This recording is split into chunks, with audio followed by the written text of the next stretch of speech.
Before we begin, I want to show you something really cool that I found.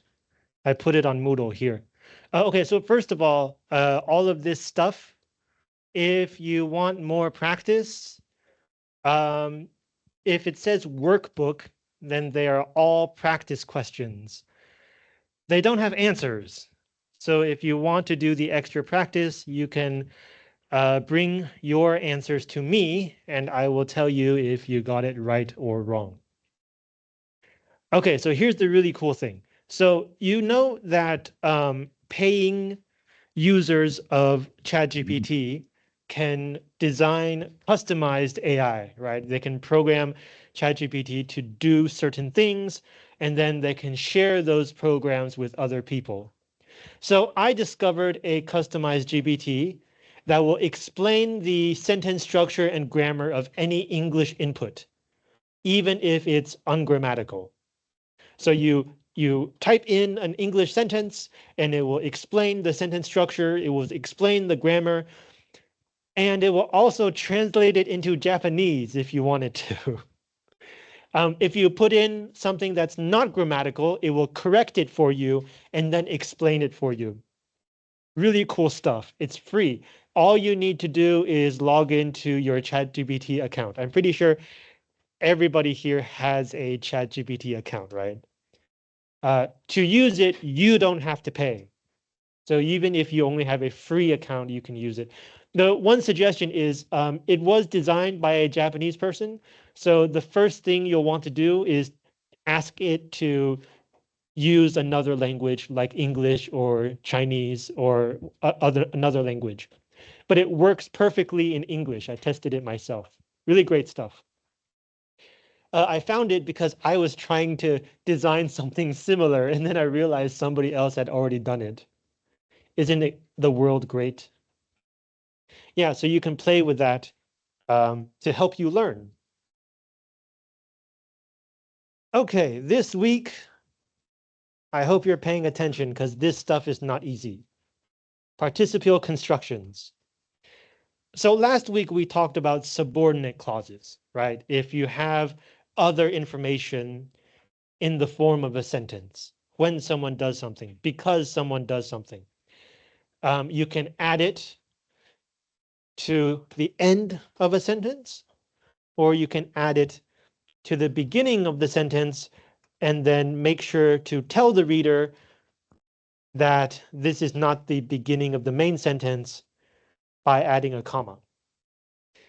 Participial constructions are a specific kind of subordinate clause. When both halves of your sentence are related in some way. One way to put the two parts together is using this sentence structure. And there are three different kinds. Let's start with the first one. If both parts of your sentence have the same subject. So the main subject of this sentence is he, and then the subject of the subordinate clause is also he. Same person, same he, same subject.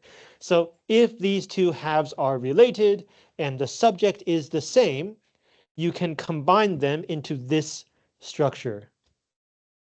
Instead of saying when he walked, get rid of this first subject and turn this verb into a gerund, ing, walking.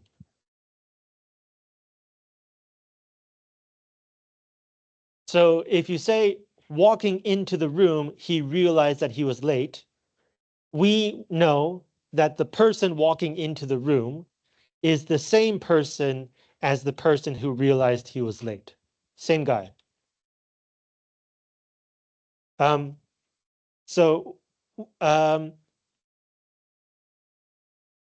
what's interesting to note about this structure is uh, it's not just like Sometimes if you read a grammar textbook, it will say, use this structure when these two things happen at the same time. That's not exactly true. It doesn't have to be the same time. It just has to be related.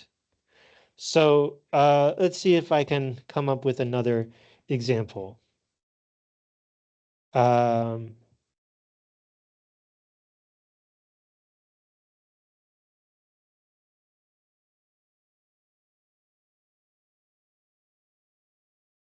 Somebody give me a verb.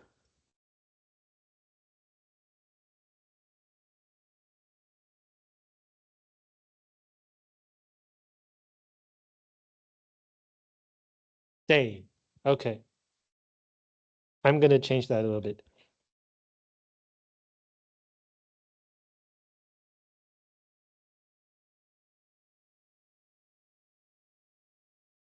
Give me another verb.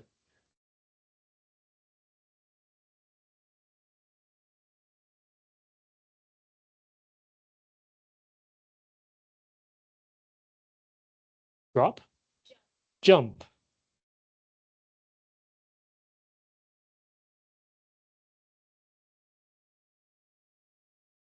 I can make this work.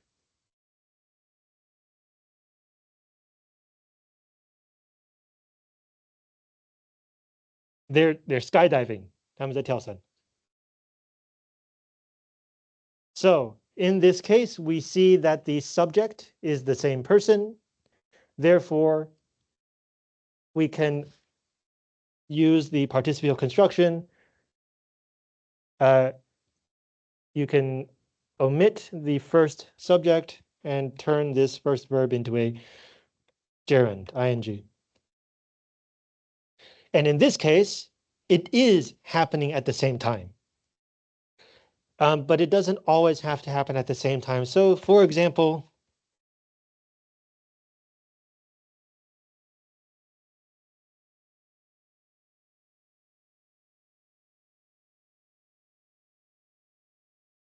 okay, give me another verb.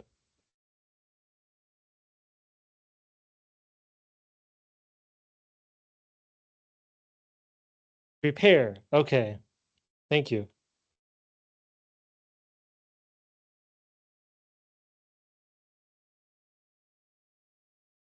Okay, so again, we see the two subjects are the same. But if you want to, you can emphasize this after. Um, Instead of using a straightforward gerund, you can use perfect aspect gerund. So if you remember from last semester, have plus past participle of the verb means that it happens in, or the fact that it happens affects what happens next. So in this case, your original sentence has an order. First, they get to school, then they prepare for class. And there's a connection here, right? Because they're at school, they have arrived at school. So the next thing they do is to prepare for class. You can highlight this connection by using the gerund form of the perfect aspect in the participial position.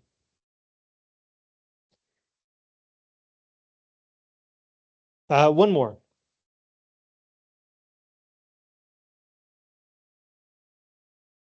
Okay, give me another verb.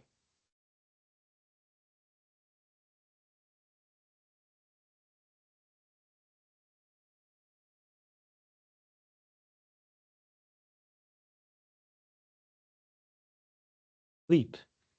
Great.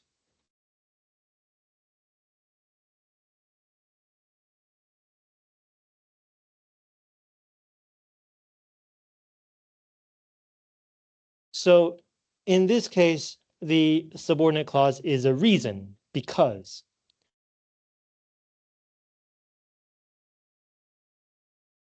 But when you turn it into a participial clause, using have to express order already implies causation.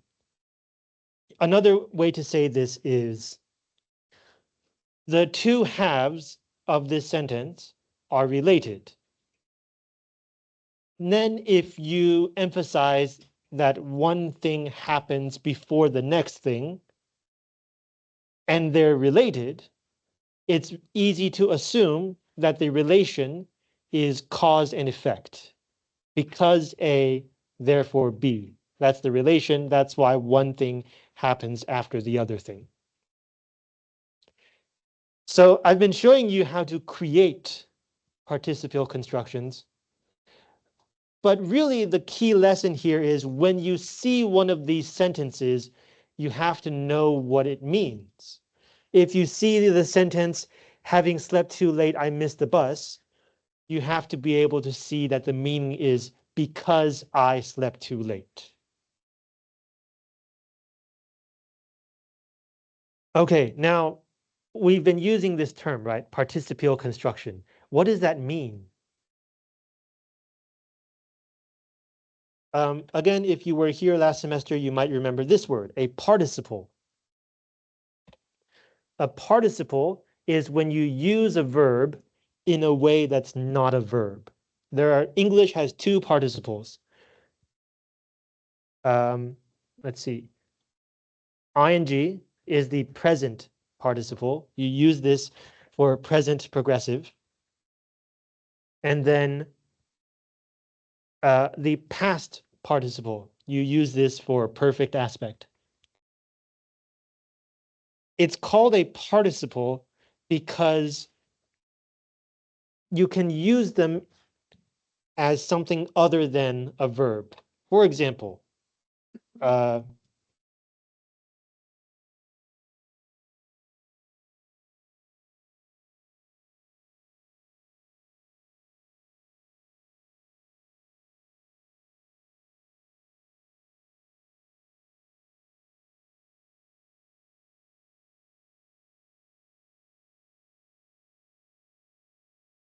so in this case, okay, we'll get to this sentence later. This belongs in the second. This belongs here. See if I can think of an ing one.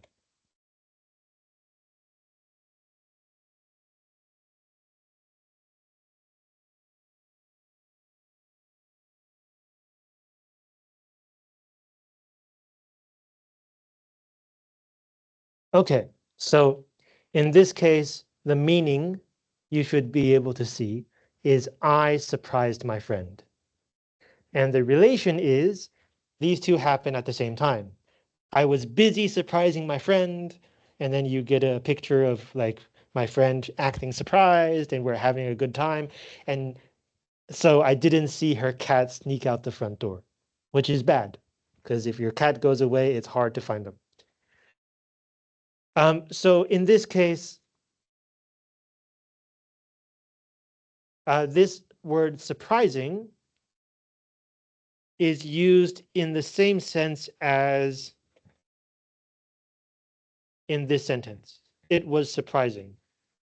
And you'll notice that the sentence structure here is subject, verb, adjective. Surprising is being used as an adjective. This is an example of a verb being used as something that is not a verb. And in English, that's what participles do. They are verbs that are sometimes used in places where you cannot put a verb. So they can be verbs, they can be adjectives. Same here, right? I was surprised by my cat. Are you using the word surprised as an adjective or as a verb in the passive voice? 被吓到. The two sentences look the same. So this is the past participle. Could be a verb, could be an adjective. That's why this sentence structure is called the participial construction, because it uses a participle. Okay, do you have questions about the first kind? If you don't have questions about the first kind, we're going to move into the second kind, which is if your main verb is a be verb.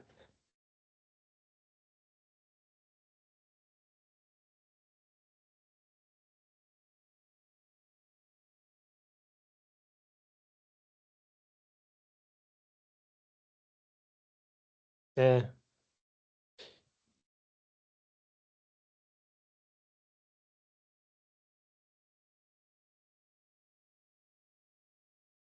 no. I do need a be verb, right? Okay.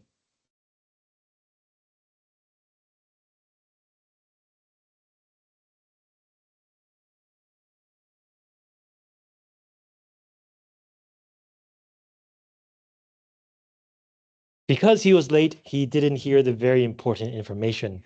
Let this serve as a warning to you also. I like to announce things at the very beginning. So, according to what we just learned, this should, what did I do? What did I do? This should look like this, right? Being late, right? The main verb is a be verb, same subject. Therefore, you can start with the verb and the verb is ing. So it should look like this. Being late, he didn't hear the very important information.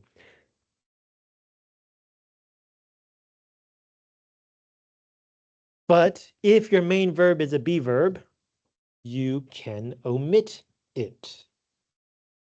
If you simply said late, he didn't hear the very important information, the meaning is exactly the same. Let's do another example.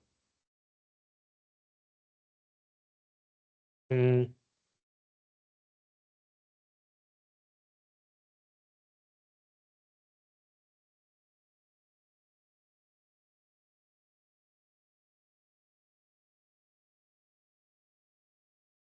no, I need a be verb. Why is it so hard to?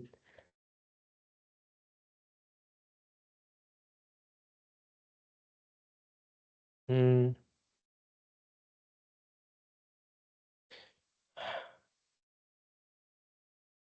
okay. I'll do this.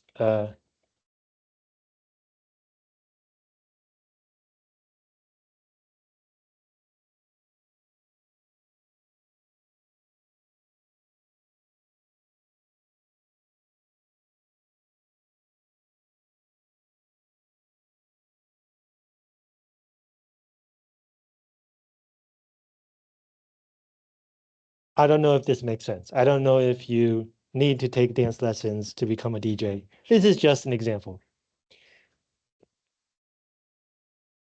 So according to our first use case, this should look like this, right? The same person. Um, so you turn the main verb into ing. But more often, you would omit the be verb from the participial construction. And the more common sentence is starting with here, trying to become a DJ. She started taking dance lessons. Now,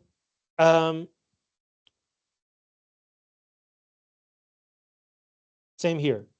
Because I was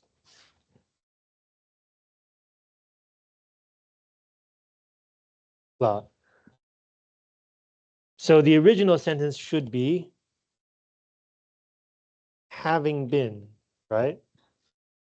But because the main verb is a be verb, we can omit that and we can just start with surprised. Now, sometimes you want to keep the first word of the subordinate clause because it contains important information. So, for example,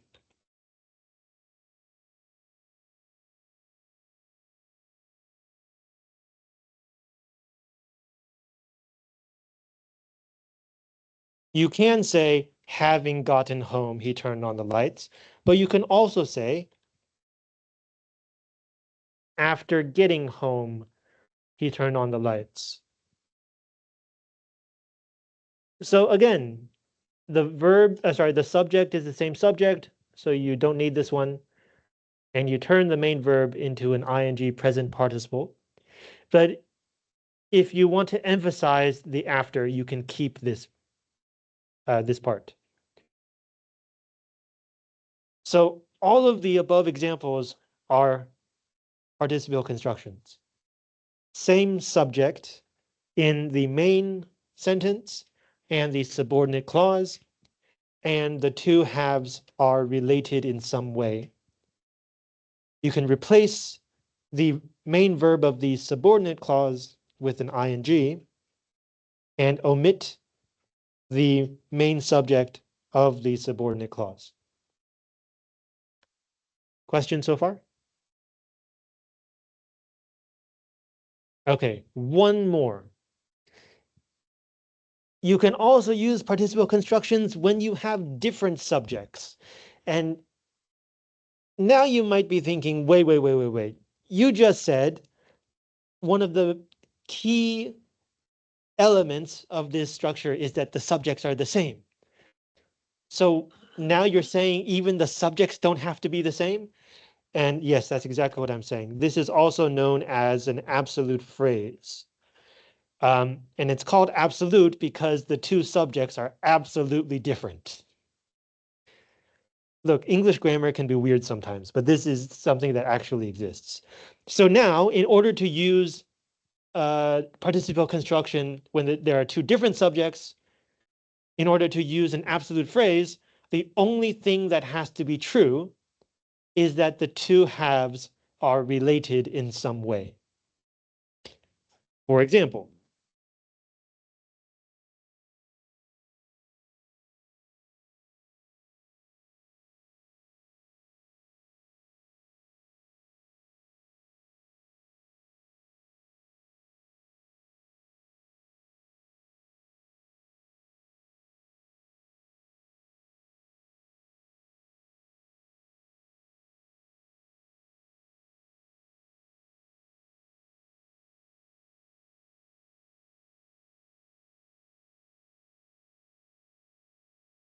now it should be very clear that there is a relation between these two halves, cause and effect. My mom got a promotion, she earns more money, so we get bigger Christmas gifts.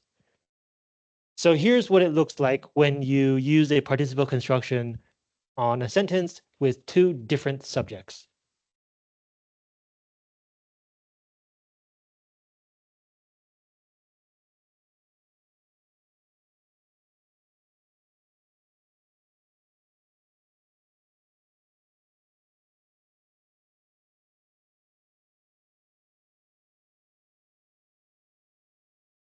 Yes, it looks very similar to the original sentence. Basically, the only thing that has happened is instead of using because to tell you the relation between these two halves, you use the participial construction having gotten. So now you might have another question, which is the first sentence was perfectly fine. Why would somebody want to change it into an absolute phrase? Well, uh, mostly for rhetorical reasons, for the different feeling that you get from these two kinds of sentences. In the first kind of sentence, you have a very clear reason, you have a very clear separation. In your mind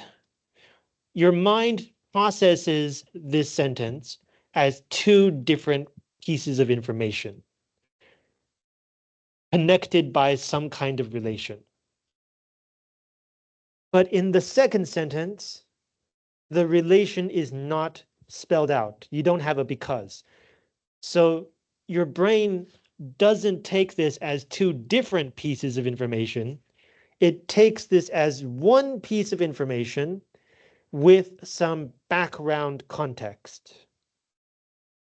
So the second kind of sentence is actually easier to process. When I say, or when you read, my mom having gotten a promotion, we all got bigger Christmas presents, your mind is focusing on the bigger Christmas presents. And then if your mind is really curious and thinking, well, why is it bigger? Then it will know it's because my mom got a promotion. But it's not first processing this part and then processing this part.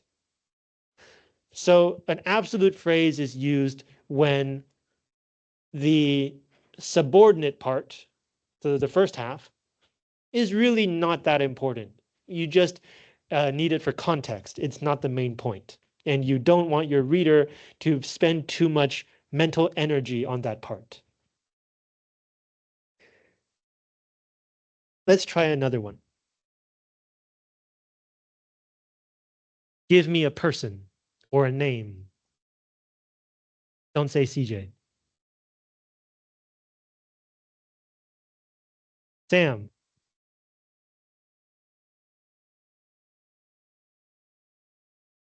verb,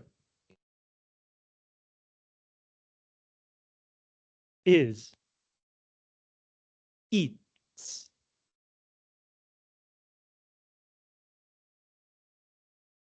Okay, so is a be verb. Okay, okay.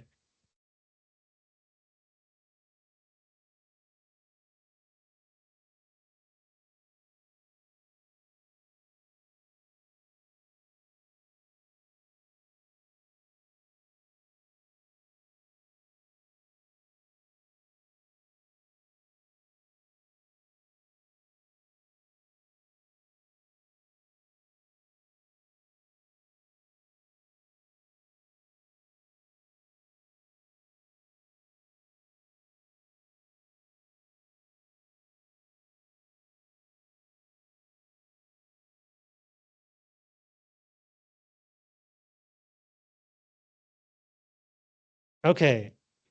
So again, the two halves of this sentence are related. Only after defeating Sam would we then turn our attention toward Arnold. Two different subjects, but they are related, so we can use an absolute phrase here as well.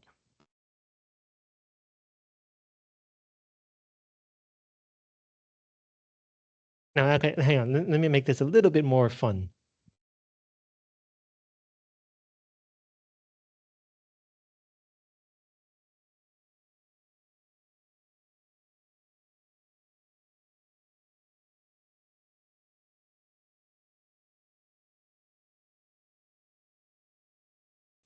So remember, we can cut out the first word. We don't have to say the relation, and we turn the main verb into ing.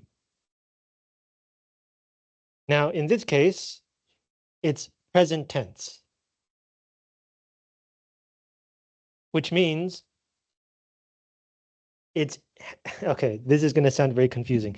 It's present tense, which means it's going to happen in the future. Because remember, in English, if you want to talk about the present, you have to say present progressive is being defeated. If you use a simple present, it does not mean present. It could mean anything, but it cannot mean present. In this case, it means the future. That's why you have can.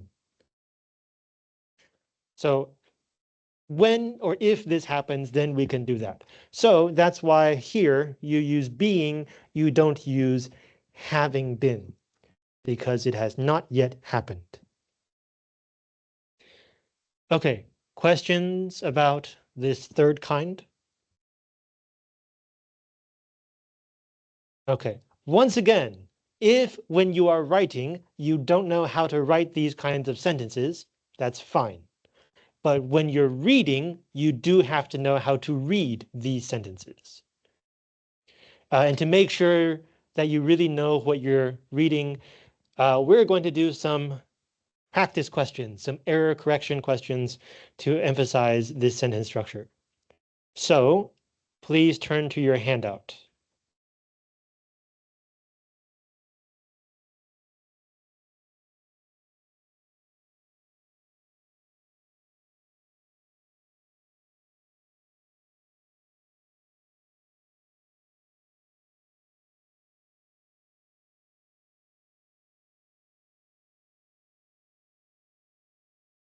Page 5.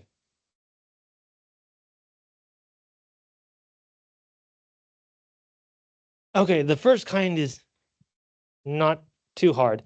It's asking you, are, for each question, are the two sentences saying the same thing? Yes or no? There are 7 questions. I will give you 5 minutes, and then we will compare answers.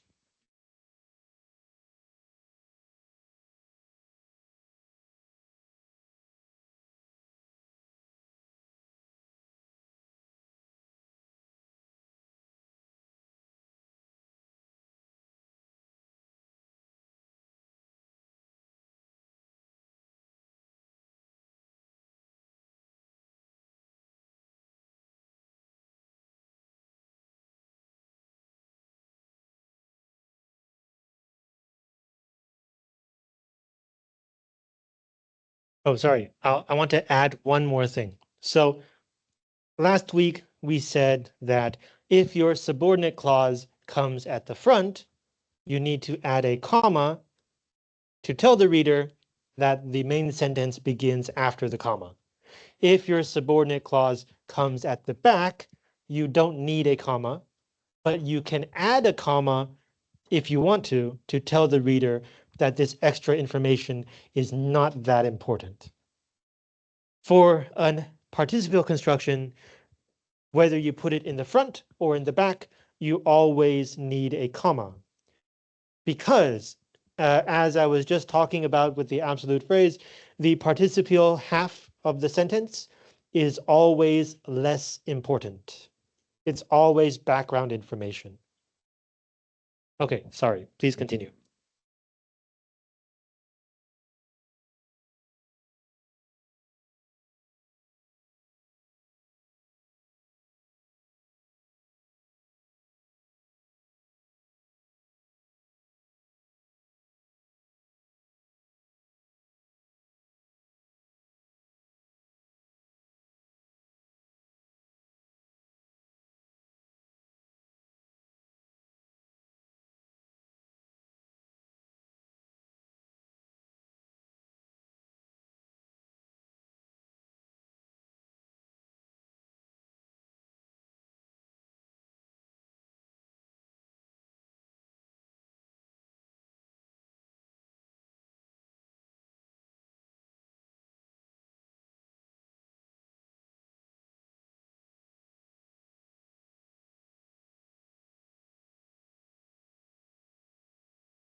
李安杰,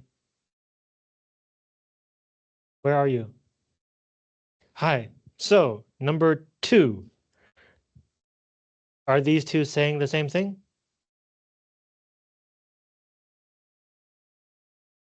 Okay, let's see.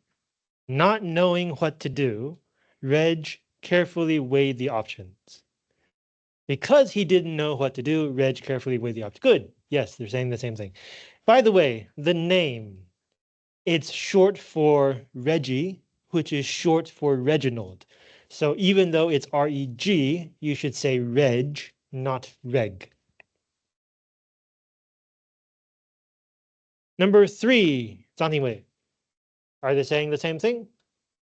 All right, she says no. Let's see. Shots rang out, shattering both windows on the driver's side of the car. Having shattered both windows on the driver's side of the car, shots rang out. Correct. They are saying the opposite. And the second sentence does not make sense. You hear, uh, sorry, a gun has to be fired before it can shatter any window. So it doesn't make sense to say that it shattered the window and then they were fired. Number 4, 张子晴. Are they the same? She says they are the same. Let's take a look. The Green's car took off, easily outdistancing the bandits' car. Bandits are criminals. Having outdistanced the bandits' car, the Green's car took off. I don't know. I think they are saying different things.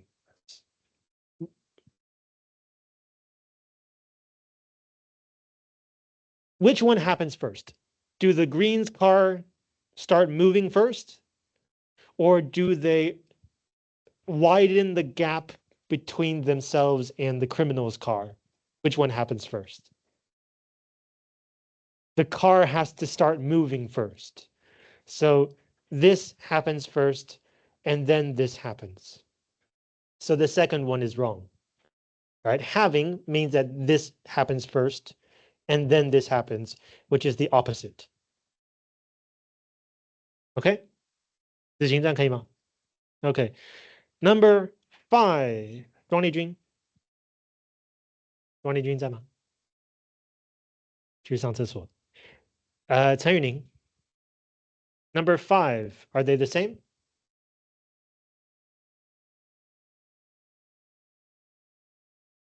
No. Okay, let's take a look. Are they or are they not the same? Upon opening the door, Reg saw blood oozing from Nicholas's head. And the second one is when he opened the door, Reg saw blood oozing. So yes, they're the same. First or the same time as he opens the door, he sees Nicholas bleeding from the head. So these two are saying the same thing. So this word upon, which means at the, it means the same thing as when, but it has to use a noun, or in this case, a verb that looks like a noun, which is a gerund, 动名词. Number 6, 林庭珍. 林庭珍在吗? Yes, number 6. Are these two the same? Yes? Okay, let's take a look. After being rushed to a hospital, Nicholas lay in a coma for 2 days. After he was rushed to a hospital, Nicholas, yes, okay, so these two are the same. And it should not be hard to tell because both of them use the word after, and the sentence order is the same, so the meaning is the same. By the way, this word, lay, this is a word that many people get wrong, including native speakers. So let's do a very, very quick review.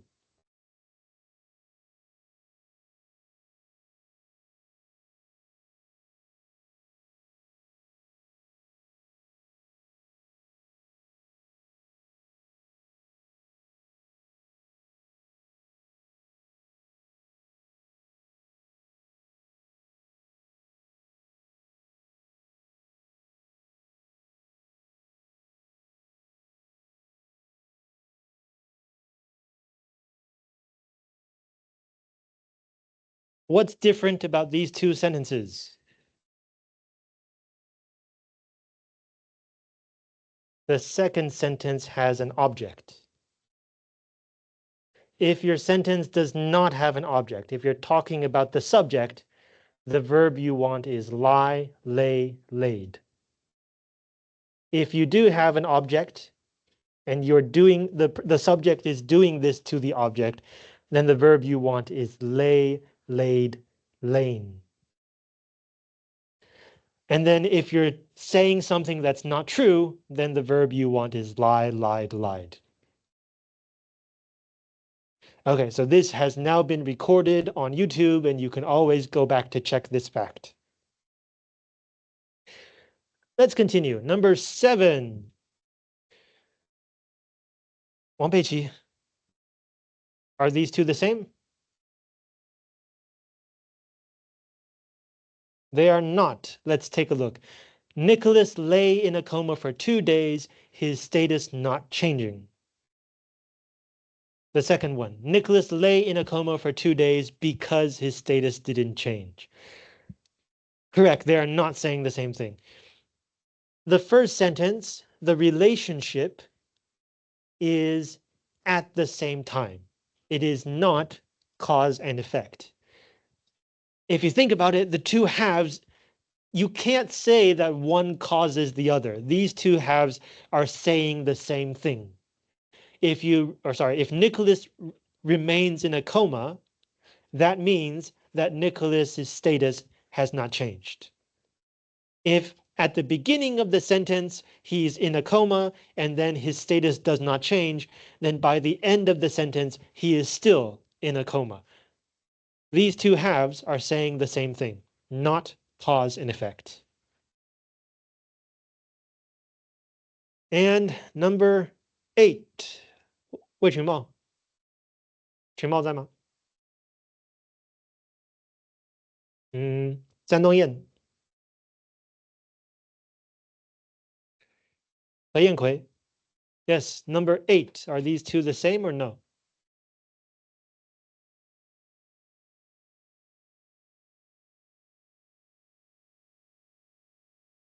No. Okay, he says no. Let's take a look. How many of us would do the same thing given the opportunity? So there's no verb, or it's not ing, so you should add the being yourself, right? There's a be verb here missing. Being given the opportunity.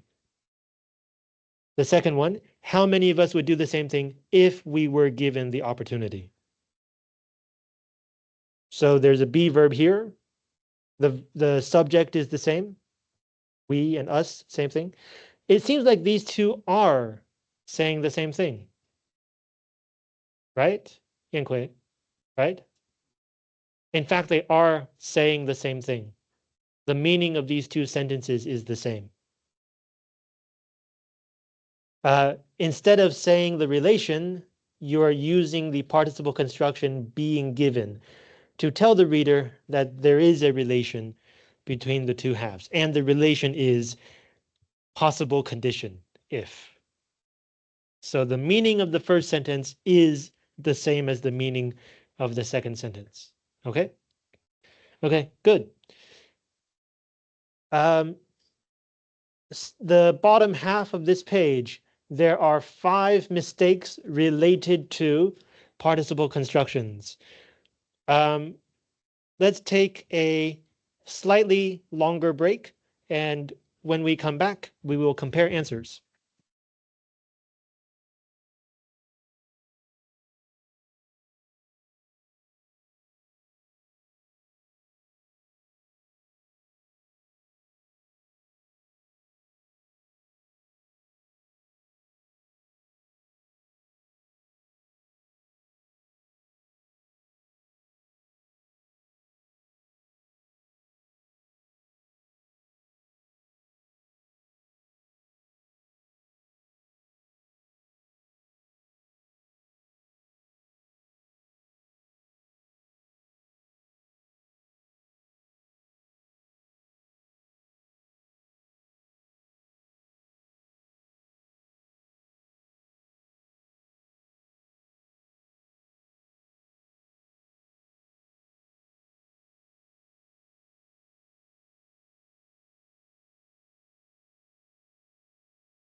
谢子妮，谢子妮在吗？李文瑜、苏敏瑶。Hi. So, can you share one mistake that you found?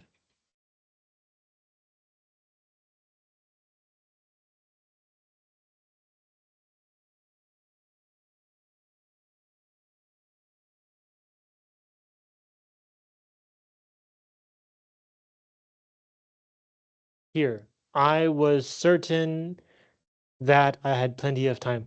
Okay, you are correct. There should be a that here, but this doesn't count because we have not yet gotten to that unit. So currently we're talking about participial constructions, 分词构句. Did you find another mistake?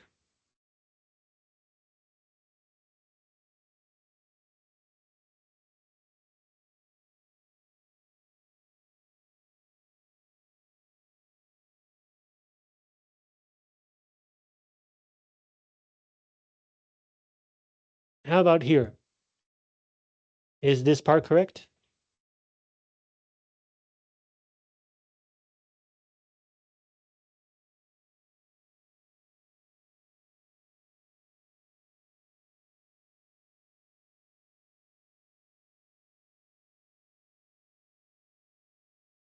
This is a parallel structure, right? A and B.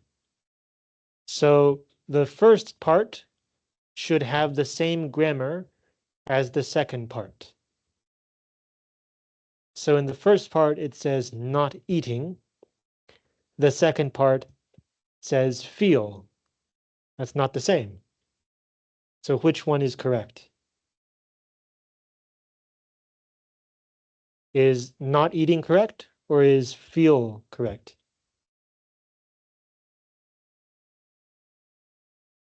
Ming-Yao, what do you think?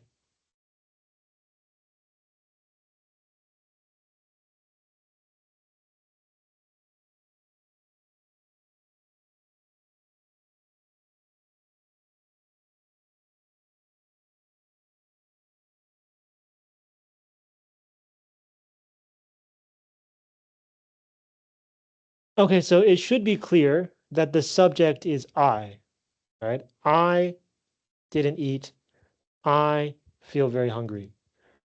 So same subject, but it has disappeared. And so you should be able to see that this is a participial construction. ING is correct. So this should be feeling. Okay? Okay, great.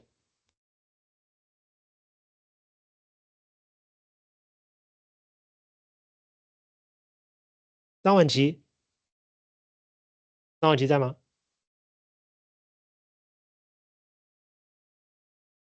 张良. Hi. Did you catch another mistake?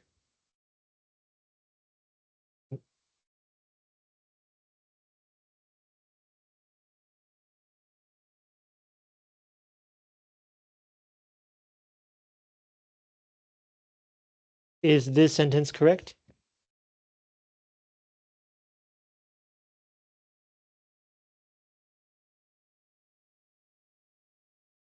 Feels kind of weird, right? Yeah, there's something missing here. So again, it should be clear that the subject of this first half is also I, right? I lost track of time. I enjoyed my meal. So the verb in the first half should be ing. So you could say losing track of time. In this case, that means both halves happen at the same time. Or if you think the first half happens first and then the second half, you would change this to having lost track of time.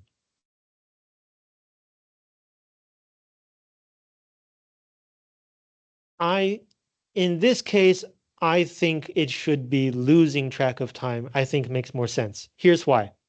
The next sentence is, then I glanced at my boarding pass and saw I had 15 minutes. So this is when this person regains his sense of time. That's when they realize what time it is.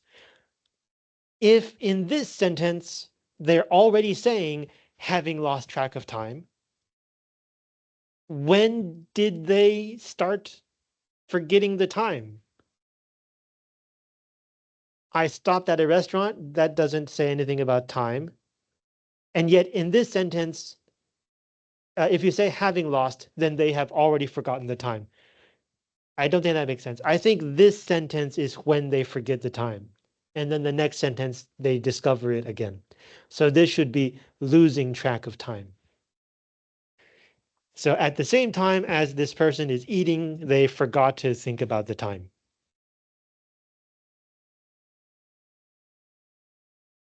李凯成，李凯成在吗？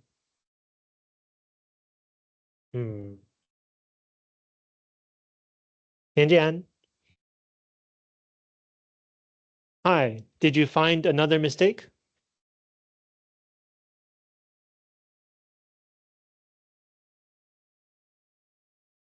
Not yet? Not yet. Okay.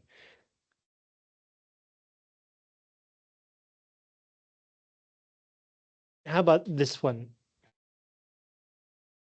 Does this look correct?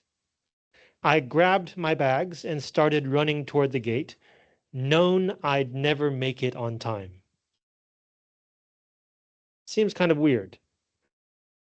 So especially this second half, right? The subject here is the same as the first half, I. So this is a participial construction. The main verb should be ing, knowing.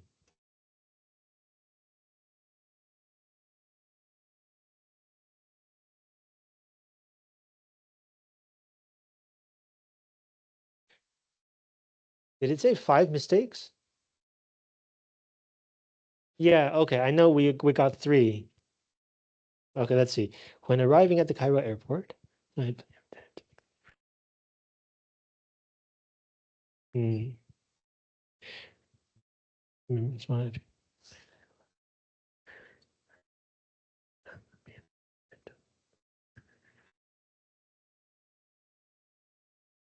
interesting.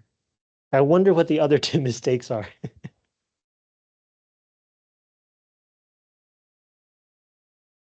Where? Which line? Line 3. Then I glanced at my boarding pass.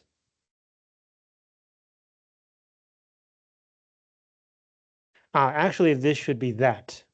But again, we haven't gotten there yet. Here, this counts as a mistake, then comma, right? The main sentence begins with I. So then is extra information. There should be a comma after the then.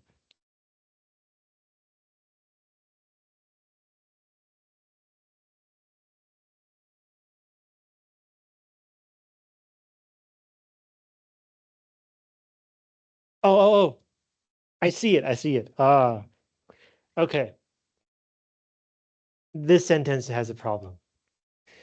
If you say I could have, if you remember from last semester, this means that the truth is the opposite and that you cannot change the situation.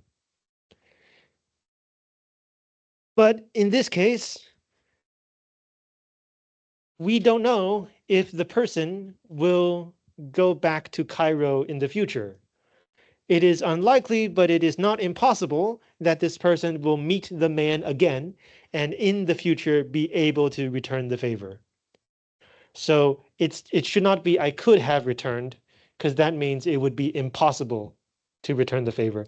It should simply be I wish I could return the favor, which means it currently looks like it's currently not true. I currently don't have the chance, but maybe that could change in the future. Okay, that's 5. Questions? All right, next page. Uh, Most of these should still be related to participle constructions.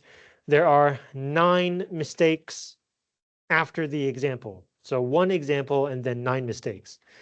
If you look at the screen, you will see some words are highlighted. That means nothing. Ignore the highlighting. It means nothing. 9 mistakes. I'll give you 10 minutes. Feel free to discuss with your friends and classmates.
Anyone? Is this part correct?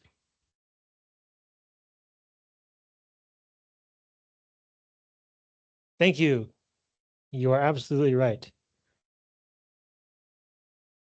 This depends on, you have to know the meaning of subject as a verb.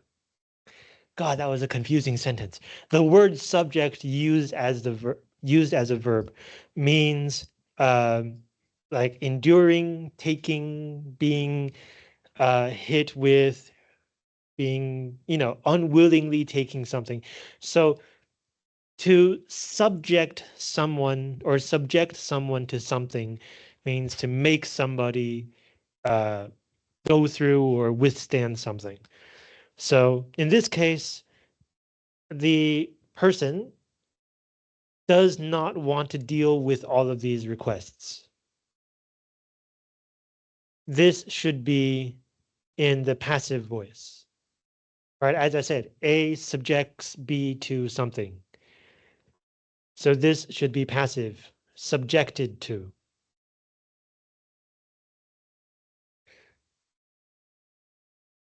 And it's also a participle construction because the subject is the same in both halves. It is I.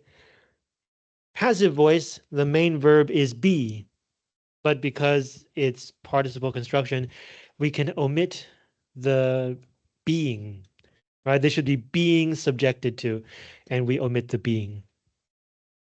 All right, good.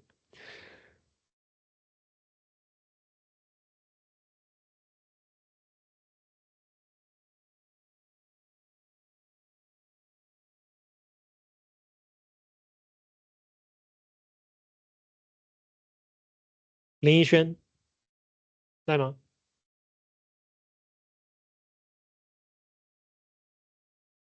吴一恒, hi, is this part correct? That was the way I thought before sent by my magazine to South America.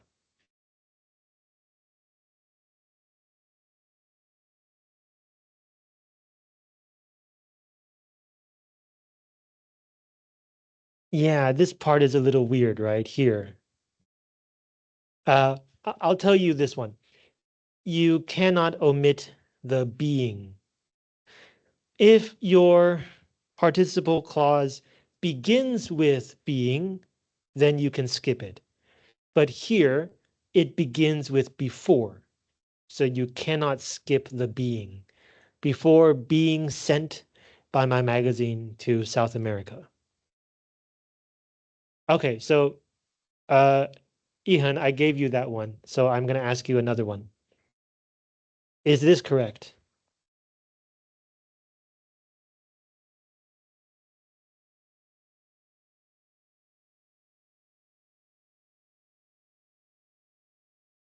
Good. Upon takes a noun, so upon seeing. A verb used as a noun, a gerund. Upon seeing. Good.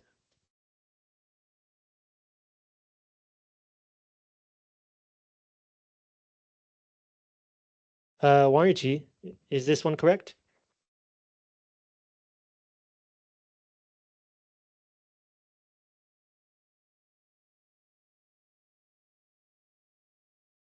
Okay, yes. So this should be sitting, right? The subject is she. She's the one doing the sitting, so it's sitting, not sat. Unless you are British. Because if you think American English is crazy, you have not yet met British English. In British English,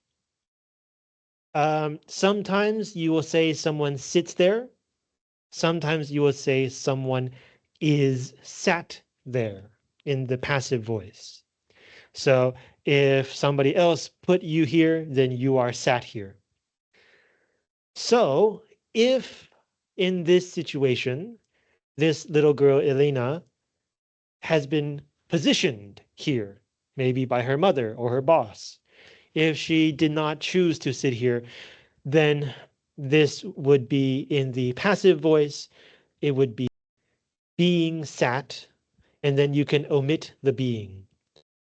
In that case, this sentence would be correct.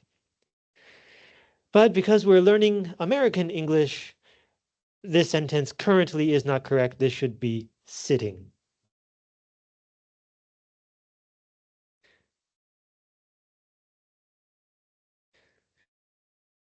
Revision, is this one correct?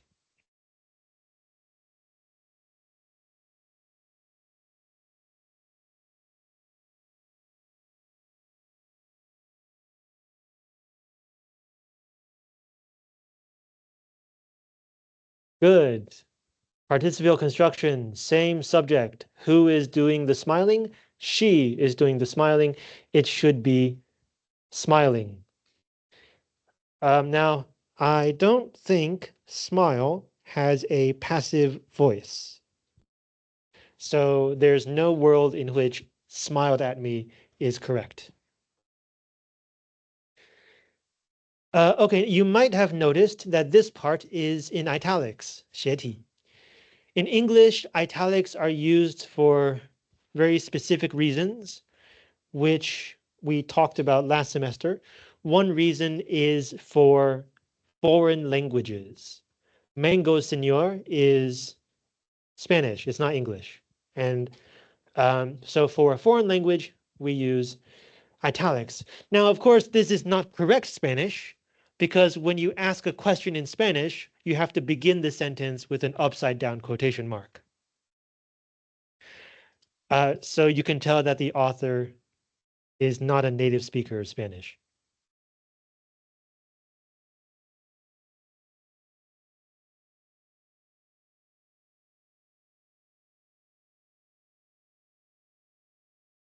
Sanzing, is this one correct? Polio 小儿麻痹.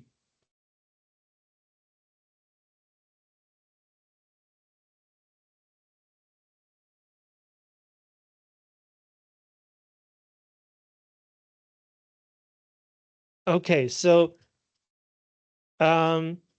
this is a trick question because we just earlier we said if you begin with having, that means this part happened first. The problem is um, that is true if your main verb is not have, right? Having gotten to school, the main verb is to get. But in this case, the main verb is to have. I have a cold. Elena had polio. So in fact, this sentence means at the same time as Elena had polio at 5, she now walked with a limp, which is obviously not true, right? The first half happens first at the age of 5. This is in the past. And she's now older than 5, so this happens next. So this part is missing a main verb. If we want to use the word having to say that this half happened first, then we need to add a new main verb to this part. You could say having had polio. You could also say having caught polio, like catching a cold.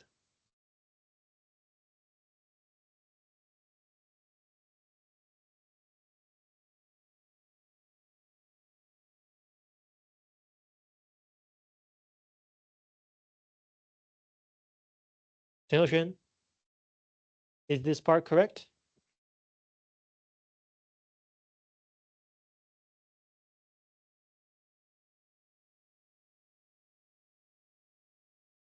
Good. It's not correct. Who is doing this? This person. Same subject for both halves, so this should be investigating.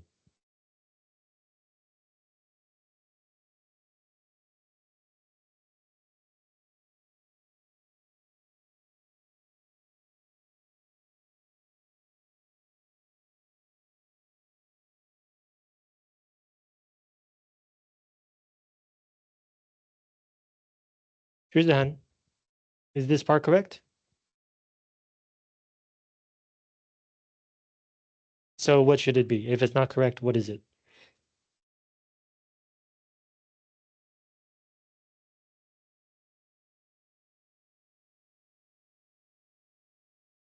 Good. Selling. Who is the person doing this? The same person as the subject of the second half. So it's selling her mangoes. The original form of this sentence probably is by selling her mangoes, she earned a living. This is how she earns a living. Okay, how many did we catch? Was that 9? 8? Oh dear. Okay, let's see if we can find one more.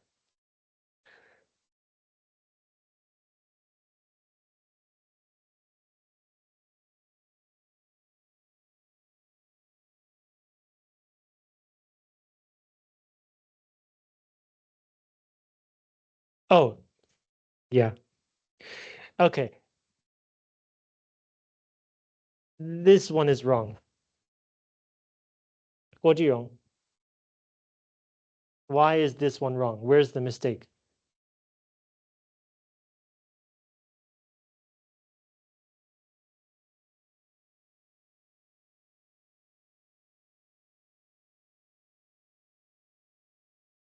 Okay, so two things are happening, right? The plane lands in this place, and the second thing is the person takes a taxi. Are they happening at the same time?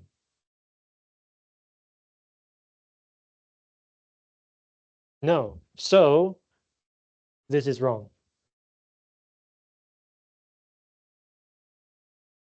There are many ways to fix this. You can change this to after. You can delete it and trust that the reader will understand the relation. Or you can change this to having landed. Okay, great. So that makes 9. Questions?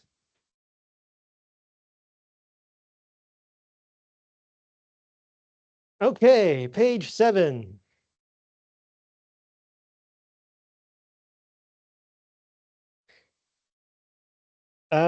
So this page, it will take a bit of imagination.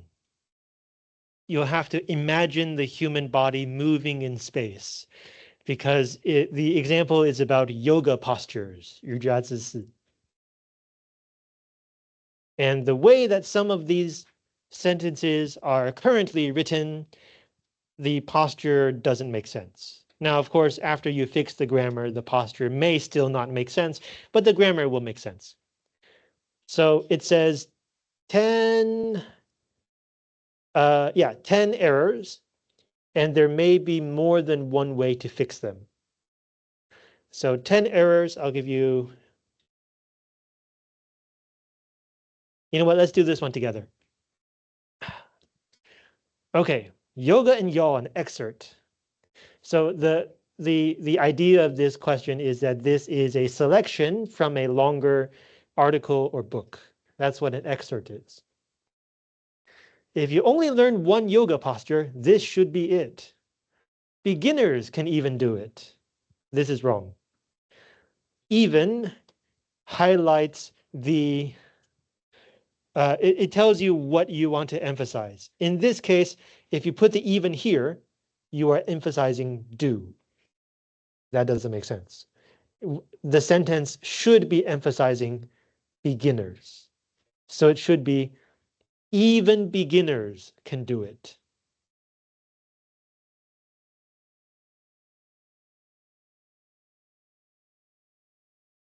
To form the greeting turtle posture, the mat should extend from knees to armpits, freshly laundered and dried to fluffiness. Okay, laundered means washed, and fluffy means like a pillow or a cloud. So obviously this is not talking about knees and armpits. It's talking about the mat. So this should be moved.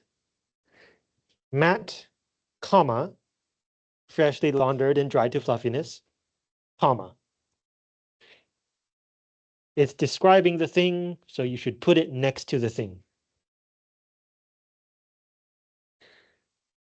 Now, in terms of grammar, how does this fit into the sentence? It's a participial construction. It's missing a be verb. The mat is freshly laundered, so this is being, and then you can omit the being.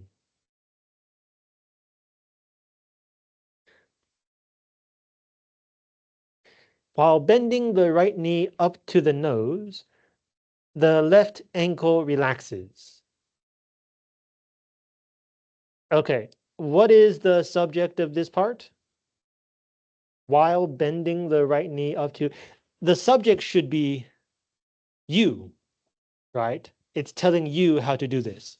But in the second half, the subject is the left ankle. So this is wrong. We can fix the first half by expanding this to while you bend the right knee, or we can fix the second half by adding you as the subject. You should relax your left ankle.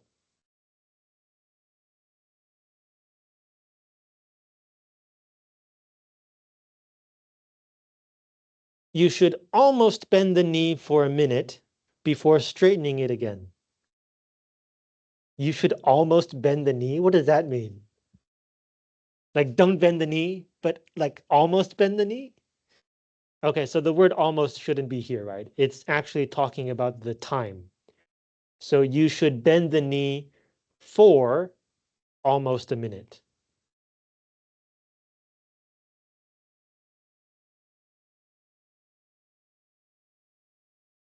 Throw your head back now, extending each muscle to its fullest. Technically, it is correct, but it would be a better sentence if you move the now to the front. Now, comma, throw your head back, comma, because this is participial construction. Okay, so if it is a participial construction, the subject for this word should be the same as the subject of the main sentence. But the main sentence does not have a subject because it's imperative. It's giving you an order. So the subject is you. Okay, only breathing 2 or 3 times before returning the head to its original position. Okay, so again, this is grammatically correct, but it would be even better if you move the only next to 2 or 3 times. That's what the only is talking about. Only 2 or 3 times. It's not saying only breathing, like you're not supposed to do anything else.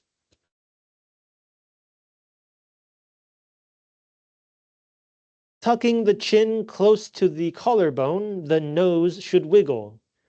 Okay, same problem as the last time. Who is doing this? It should be you, but the subject of the main sentence is the nose. That is not correct. So again, there are 2 ways to fix this. Either change this to you should tuck, or change this to you should wiggle your nose.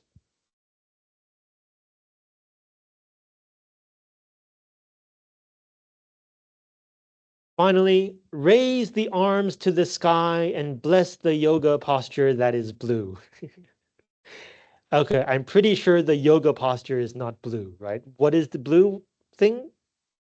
The sky. So you should move this next to the sky. Raise the arms to the sky that is blue.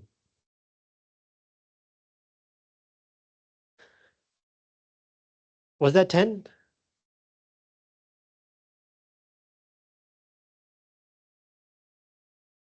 Yes?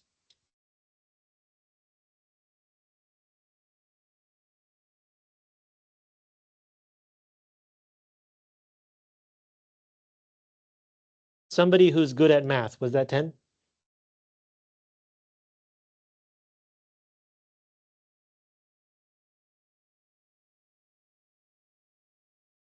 Yes? No?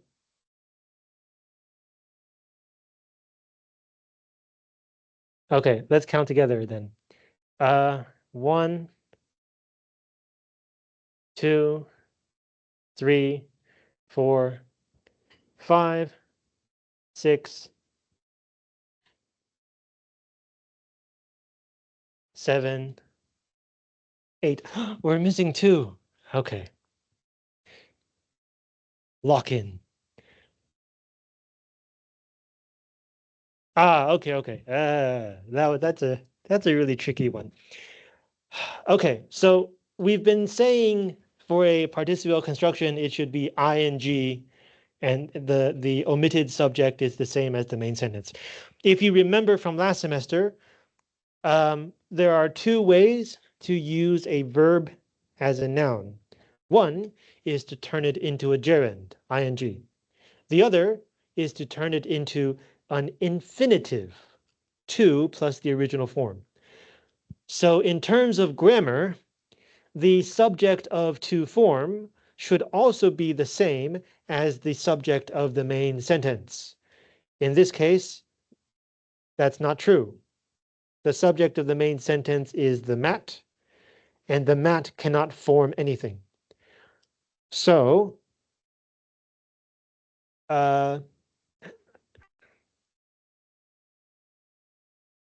I think the fastest way to fix this is if you want to form the greeting turtle posture. So that way we have the word you, and that is the subject of the first half. The other way to fix this would be to change this to you and then put the mat somewhere else in the sentence. Which you can do it, but it takes more work. It would be something like, you should extend from knees to armpits while lying on the mat that has been freshly laundered and dried to fluffiness. Just a lot of work. Okay, so that's number 9. We have one more.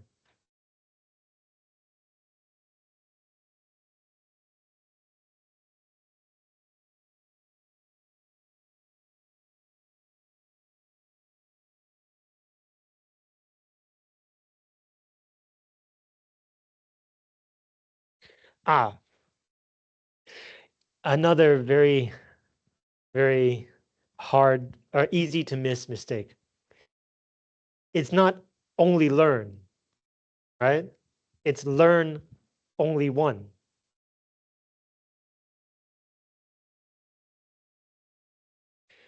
So this kind of mistake is actually very common in the real world.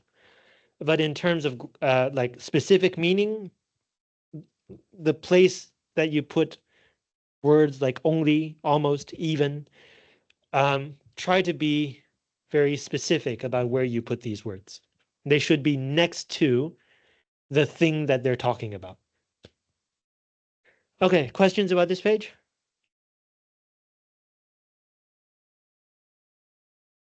All right, so no homework. Next week, we're going to take a kind of a break by talking about something easier. We're going to talk about direct questions.